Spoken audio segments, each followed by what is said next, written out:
Bienvenidos de nuevo a un nuevo episodio de 2KU. Nos acercamos a la semana nueva. Informamos en directo desde Madrid, España. Estoy aquí con mi compañero Joey. ¿Cómo estás? I'm doing great. Welcome everybody to the first international episode of the 2KU Weekly Podcast. We are now a whole ocean apart. Danny is now taking up a internship in school in Madrid. I'm still here in Michigan. But now we can say that Mr. 305 has graduated to Mr. Worldwide in a manner of speaking. How are you doing, Danny? I'm doing pretty good. I mean, still adjusting to the time zones, of course. Early for you guys. It's 3 4 o'clock for you, 9 p.m. for me. Yeah, 3:30 here in EST. Pig Bear is busy today, so it's just me and Danny. We had Pig Bear on the show on Saturday. I keep saying last night because I'm thinking this is Sunday. But we have some top stories ahead. How about FAU South Alabama shutting down and staving off a comeback to take down the undefeated Owls in Boca. Miami, same city, or team in the same city, shut down Georgia Tech in Atlanta, just as Clemson did the week before. Canes flashing their legit ACC potential. Georgetown spoils Rutgers' perfect season to advance to 5-2 for the first time since 1992. Alabama breaking Tennessee's hearts again, as is tradition for the third Saturday in October. And after a neutral site loss for the Fighting Irish in Indianapolis to Army, Notre Dame has announced the firing of their head coach, Christopher House. Let's get things going with our game of the week. It was a big first half for South Alabama, absolutely crushing it throughout. FAU clawed their way back into it. However, South Alabama holds on to keep the upset alive. 38-30 the final from Boca. And the Jaguars have new life in the Sun Belt, Danny. Yeah, I mean, there's some great stories. I mean, a lot of crazy upsets. Shame I wasn't available a lot of it to see, but at least it was fun at least. How about that kick? Other games from that week. I How's don't know St. what happened to the uniforms. Yeah. What happened to the They're supposed to be in uniform? white. Oh. They went to their away uniforms for some reason. I don't know. Huh. I guess both can't be home. Which is weird, because normally they both can't be color. One of them has to be in white. I could do a retry. I mean, we have time. We can do it. Alright. We'll fix that up. Meanwhile, we'll talk about Miami, or actually San Diego State, getting an double overtime win over Oregon State, 45-38 in the final. And it was simming games this week. I did realize technically there is a discrepancy in the 2KU in the past few years, since we've been using college football 25 and now 26 for our stream games. And since they changed the overtime rules for those games, that means they're going to be, that overtime's handled differently when we do them in the game than in sim matchup, which we do all of our non-stream games with, where they use the overtime rules before the rule change back in 2021, I want to say. Just a disclaimer, because I did notice some games that technically shouldn't be possible according to current rules, but I prefer the old overtime rules anyway, so. It did affect this game, though. San Diego State getting an upset over Oregon State. The Beavers have their second loss of the season, and they still have Oregon and Stanford coming up later on in the year. Danny? Yeah, it was a devastating loss for Oregon State. I mean, like what? They were on a how many game winning streak? A 5-game winning streak, and they won their first 5. They couldn't even make it. They've lost back to back. 2 losses. Yeah. Moving on, ACC, 2 of the top teams in the conference clashing. Georgia Tech reeling from their loss to Clemson, much like Oregon State started the season with Start of the season 5 wins. They've now dropped their last 2 with Miami coming to Bobby Dodd and dominating the Georgia Tech Yellow Jackets 31-20. Miami's legitimate now, right? I think so. I mean, you got these great talents. You're still almost undefeated in the season, but yeah, they're performing really well and above their level. And I think Miami, they might have a chance to win the conference.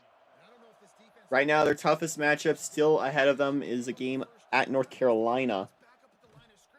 UNC's one loss on the year. Their next game is at home against Georgia Tech, so we'll see how good the Tar Heels are in that one. A big play here for our the EA Spotlight team, the Reno Renegades. I love this uniform and logo set collectively. Going to move now to Nebraska, who's been kind of ping-ponging in and out of the top 25. I think they're going to bounce back in with a 24-10 win at Folsom Field over rival Colorado. Danny? Yeah, I mean, Nebraska, they are definitely on and up. They still have a chance to make the conference championship. It's getting slightly each day. Hopefully, they can find a way to get the bowl bound. Slimmer and slimmer the chances are for Nebraska. From Boulder to Indianapolis. We had this game like, I want to say 3 or 4 years ago, or 2 or 3 years ago, that Army and Notre Dame would play in Indy. It was a home and home, one in Yankee Stadium, one in Indianapolis, and this is before Notre Dame announced they're playing Army against Indianapolis last year. Mm-hmm. So I kind of was the time wizard. Of course. Army getting a 39-22 upset win against fellow independent Notre Dame.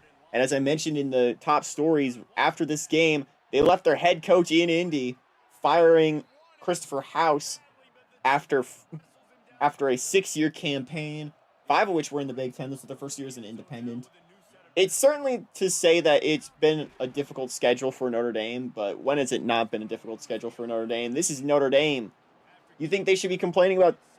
This is not a team who should be complaining about strength of schedule. What are your thoughts on this Notre Dame squad, Danny?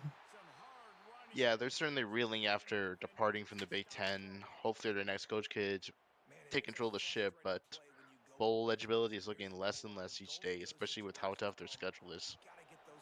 This might be a historically down year for the Irish. Meanwhile, how about Rutgers having their undefeated season stolen from them by Georgetown? 30-29. The Hoyas are having a historically great season. First 5-2 start since 1992. Their first ranked win in almost 35 years.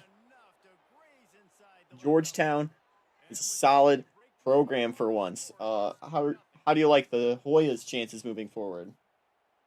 The Hoyas are playing really well. I think the Hoyas have a great chance of possibly making it to a bowl game. They got a lot left in their schedule, and historically, Georgetown's not been a good team. So the future's only brighter for them. Georgetown's next game is against the struggling Cincinnati, who was on bye. So that might be a test for the Hoyas. Arkansas coming into Gainesville and upsetting the Gators to improve to 5-2. Knocking the Gators down to 5-2. And right now, the SEC mosh pit is coming back.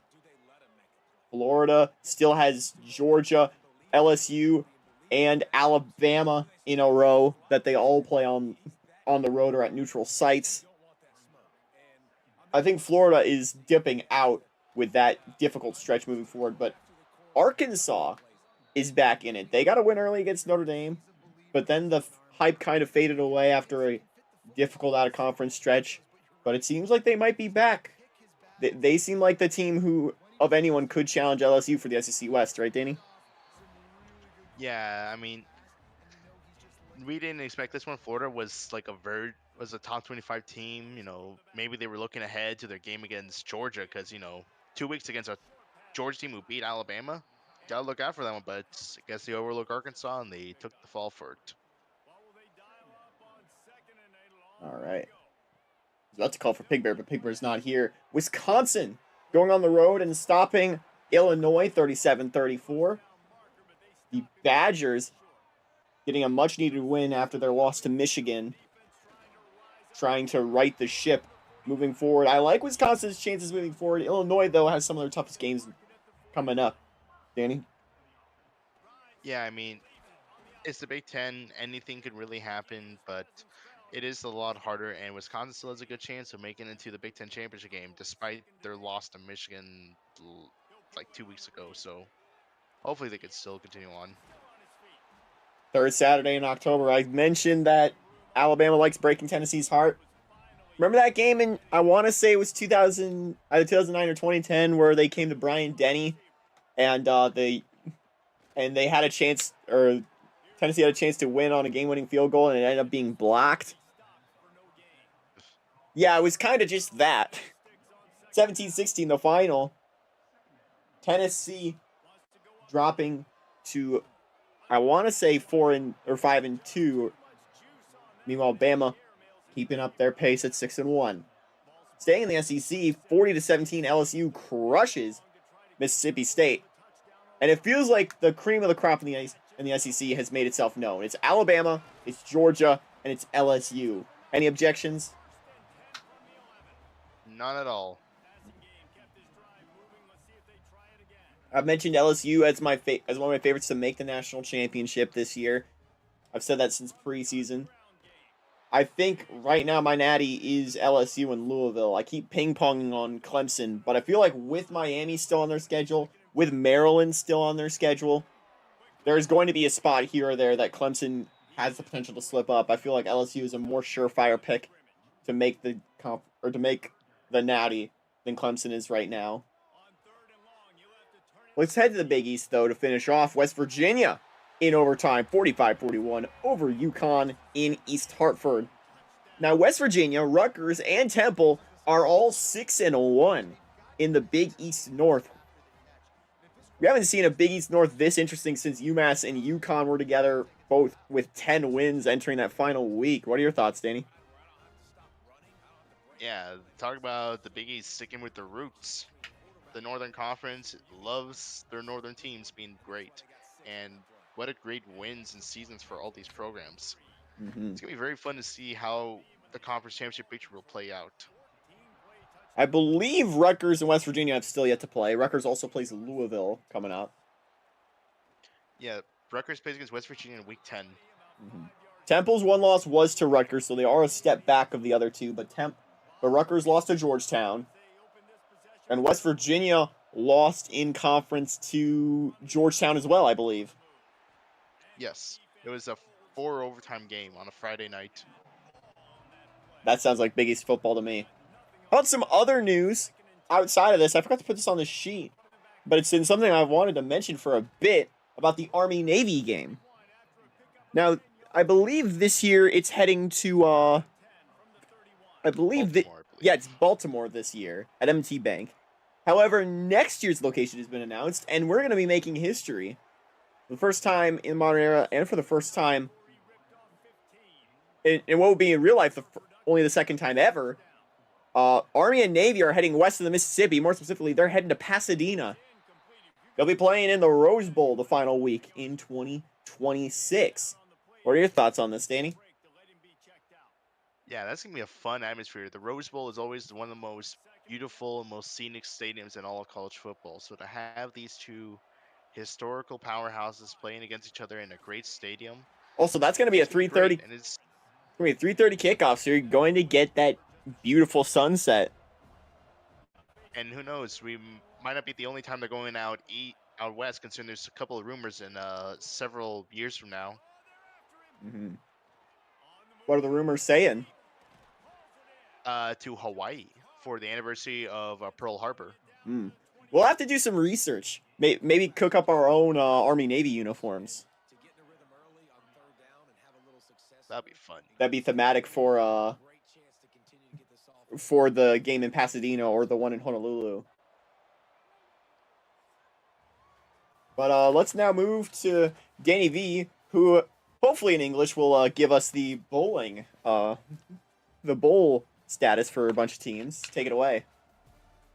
Yeah, so out of the ACC, we currently have 3 teams who are going to a bowl game. Clemson, who was already there, but then now joining them is Miami and North Carolina. There's no teams going bowling for the American just yet. The Big East has 4 teams going bowling. Most of Two anybody. teams already there were Rutgers and Louisville, but the 2 newest ones is Temple and West Virginia. Big Ten only has 2, with Purdue and Michigan still remaining. Big 12 has Iowa State and Texas. Conference USA has Texas State and UAB.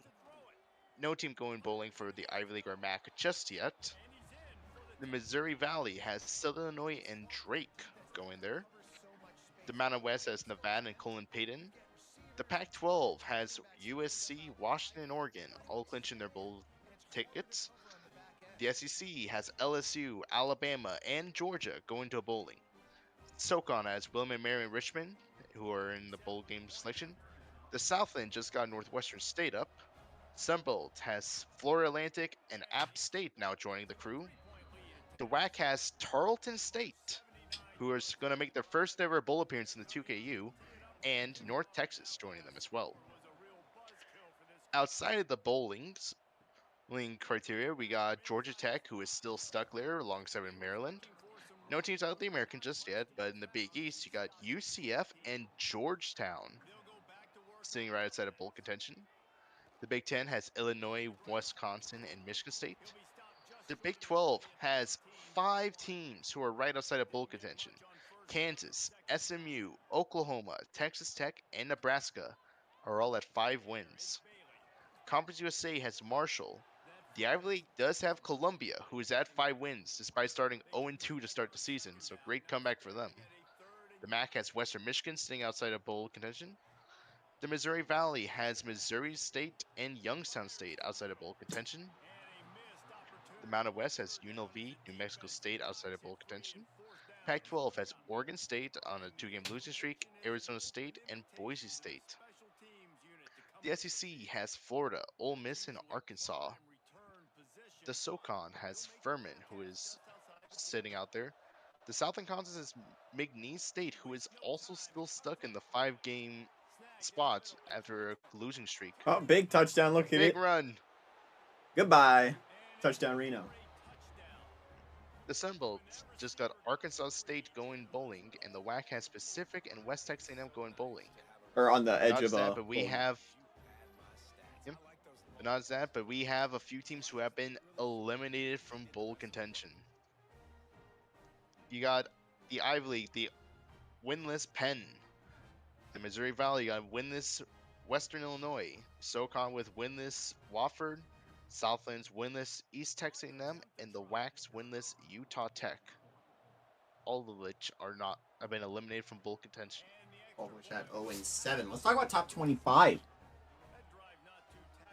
The top 25 for week 9 starts off with 2 unchanged teams. Number 1 and 2, Clemson and Michigan both got wins. Clemson heads to NC State for the Textile Bowl. Meanwhile, Michigan is on bye after their win against Chicago. Number 3, up 1, swapping places, is Washington, who beat Arizona on Friday. They head to Utah for week 9. LSU drops 1 spot after their win against Mississippi State. The Tigers are on bye. At number 5, unchanged, is Oregon, who beat UCLA. They play Washington State. Coming up, number 6, USC has San Diego State at home after a road win against Utah State. Georgia, number 7, up 3 spots with their win against FCS Florida A&M. They are on bye. Number 8, Louisville, up a spot with their win at Villanova. They host number 17, Rutgers, on Saturday. Down 1 spot is Alabama after the win against Tennessee. The Crimson Tide, much like LSU, are on bye this week. Sitting at number 10, up 2 spots, is Texas. Getting the Big 12 back into the top 10 as they beat Kansas State at home. They play Baylor coming up. Up 7 spots is our biggest riser. Naturally, it's Miami. With their win against the top 10 Georgia Tech on the road, Miami is on bye. Down 5 spots is Georgia Tech after their loss to Miami. They've lost their last 2, both to ranked opponents. Hopefully they can right the ship at number 24, North Carolina. Number 13, Ohio State's up 3 spots. They are on bye. They host Minnesota. And number 14, up 5, is Iowa State. Their highest ranking since their 2008 season where they won the Big 12. They got a win against TCU at home. They head on the road to take on a ranked Kansas squad. Number 15, up 6 spots is Texas Tech. They beat BYU. They head on the road to SMU with a spot with AC or Big 12 contention as well as bowl eligibility on the line.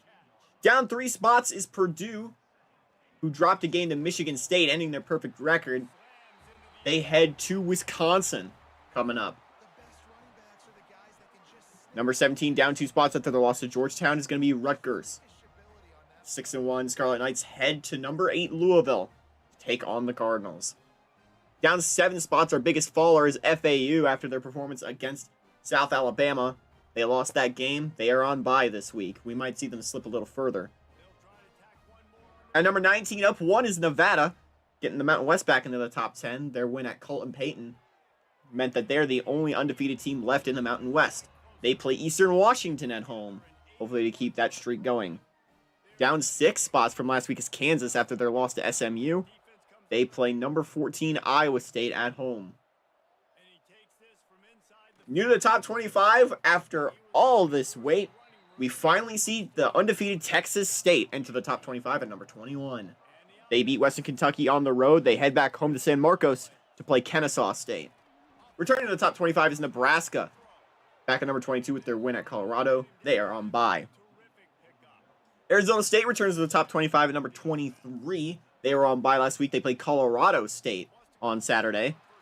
Up 1 spot from last week, North Carolina. With the win over Virginia, they play number 12 Georgia Tech at home. And we wrap the top 25 with West Virginia. The Mountaineers return to the top 25 with their win against UConn. They are on bye. 4 teams dropped out of the top 25. UCF with their win against Syracuse. They are 5-2. They got edged out by a group of 6-1 teams. Oregon State lost to San Diego State in overtime. They play Stanford coming up in Corvallis. Florida has a bye entering the toughest stretch of their schedule after their loss to Arkansas, having them 5-2. And the one I'm still puzzled about is Wisconsin dropping out of the top 25 after their win at Illinois. They play a ranked Purdue team. Other teams receiving votes, including those 4, would be UCF, Oregon State, Florida, Wisconsin, Boise State, App State, Temple, Michigan State, Arkansas, UAB, Colin Payton, Utah, Georgetown, and Cincinnati. Something significant, this is the first time in school history Georgetown has received votes for the top 25. Anything else worth noting in the top 25, Danny? Yeah, you got a lot of great matchups here. You still got teams like UAB who are 6-1. Colin Payton had a good performance against Nevada. They lost by 1 point, right? I believe, yeah. I believe. Yeah, so you still got a lot of teams who are in contention here. Possibly watch out for Texas Tech. I think they're going to be a sleeper riser coming up. I can see them rising. I see Texas Tech and Iowa State sitting right there. Texas and Iowa State, that's going to be a very interesting matchup if ISU can keep up. And now we're going to move into our 2KU games of the week, actually, unless we have anything else to share. No, unless you got any more of the votes that came out. Not this week. We have more votes coming in next week on the 25th.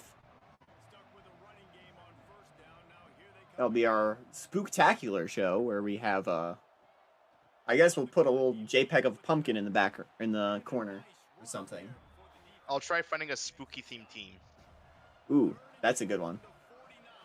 Talking about our games of the week, let's start on Friday, October 24th, the scariest day of the year. Maryland heads to South Carolina, take on a scary good Gamecocks team who has been playing with a little bit of fire ever since the ACC play has begun. They're undefeated in conference play. And this feels like a battle for that second place in the Atlantic. Both these teams are where we thought Florida State was going to end up being, but they have had a rough 2025. Maryland favored by 3.5 on the road. I actually like the Gamecocks to get the win, though, in this one. Danny? Yeah, I like the Gamecocks to win this game as well. That Maryland, they have been playing very close, but I think with the home crowd of South Carolina, they're going to perform really good. Unfortunately for Pig Bear, he's not here to vote against the Gamecocks as a Clemson fan. However, we now move to Saturday. Georgia Tech and North Carolina, a ranked matchup, number 12 at number 24.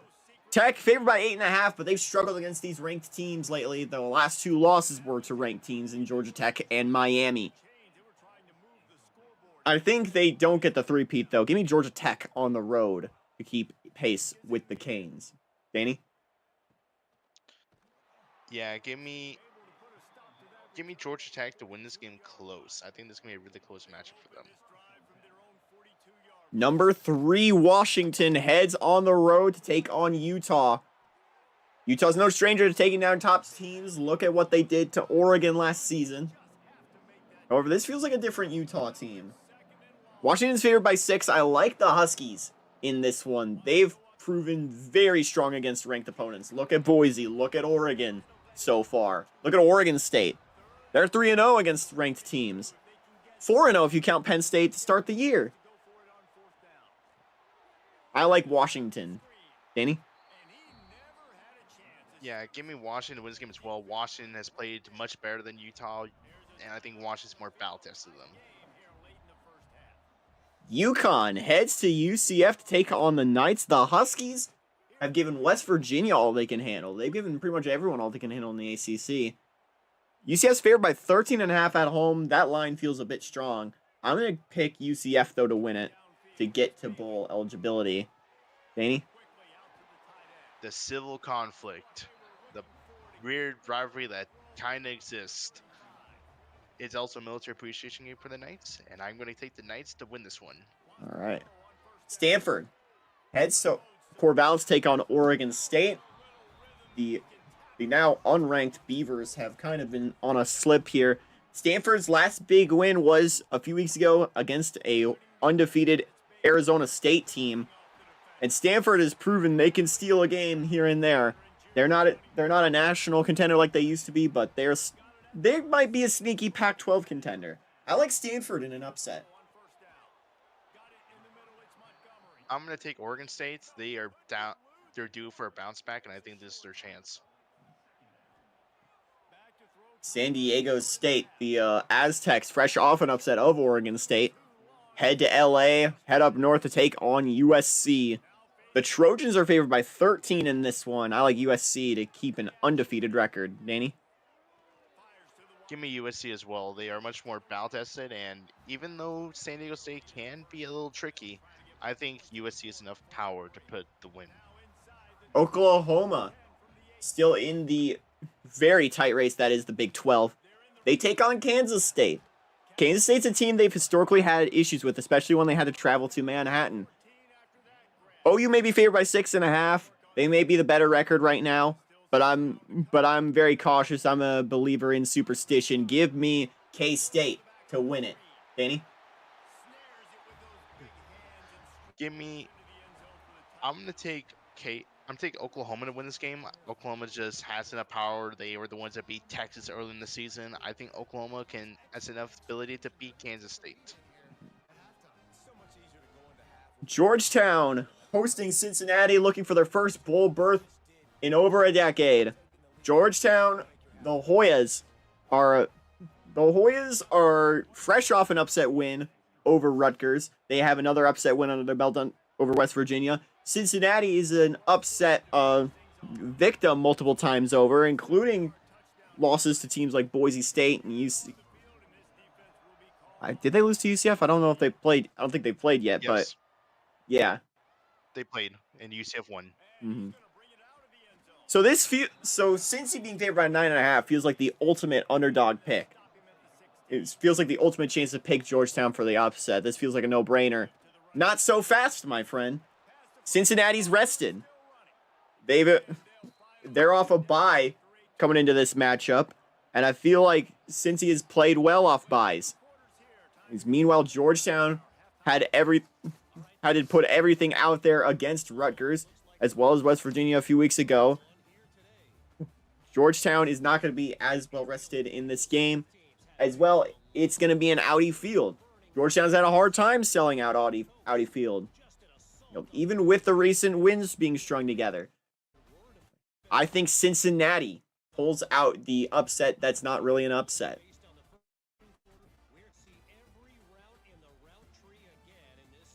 I'm gonna pick the upset of Georgetown winning. I think Georgetown they have enough hope, enough passion, enough determination to get this win, Mm-hmm. and let the fans storm the field. An old Southwest matchup reunited. Texas Tech heads to Dallas to take on SMU.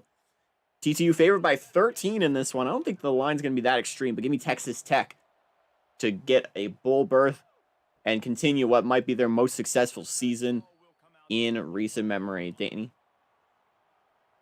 Let the tortillas fly, and there better not be a penalty for it. Give me Texas Tech. It'd be crazy if they throw the tortillas on the road. Clemson heads on the road to play the Textile Bowl against NC State, favored by 15.5 against the Wolfpack. Give me Clemson comfortably. Give me Clemson as well. This is going to be a very easy matchup for the Tigers. Mm-hmm. Gonna need a reset to keep pace right now, keep that unbeaten record going. And I keep mentioning it because it's the matchup that scares me the most with this team. They have Maryland that second to last week. And now they have South Carolina. South Carolina looks a lot better now. Objects in the mirror may be closer than they appear in the ACC Atlantic. But right now, all you can do is win the games that are ahead of you. But now we move to the game ahead of us, the game of the week ahead of us, for that matter. Louisville, Kentucky. It's been a while since we traveled out here. I think we have to go back to 2021. Or no, we didn't go that year. We went to when they played in New York City. But the Louisville Cardinals have been playing their best football in recent memory. They're back to national contender status, and they look like the best team in this Big East. But there's a challenger to their throne in Rutgers. Rutgers, awful loss to Georgetown. We were expecting them to end up undefeated entering this match, but Rutgers still looks to be one of the best teams in the Big East. And maybe they'll hold on here to pull up the upset. Louisville, 6.5-point favorites at home. I don't think the upset's happening. I like Louisville to keep that undefeated season alive. Louisville might be one of the best teams in the nation right now. Danny? Give me Louisville as well. Louisville, they have the power, they have the potential. I think Louisville will win this and basically clinch their spot for BCS game. All right. And we only just cracked half an hour on this show. Huh. It's gonna be I knew it was gonna be a shorter episode today. Didn't expect this much shorter. However, that'll do it. Tune in on Saturday for Rutgers at Louisville. Saturday afternoon now, since we have the 2K weekly podcast. We have 2K weekly podcast as a international show. This will be the new time for the podcast as well. I still need to plan out my schedule for the bowls because I'm back to working again. But right now, that'll do it for us here. Thank you all so much for watching, and so long from the 2K.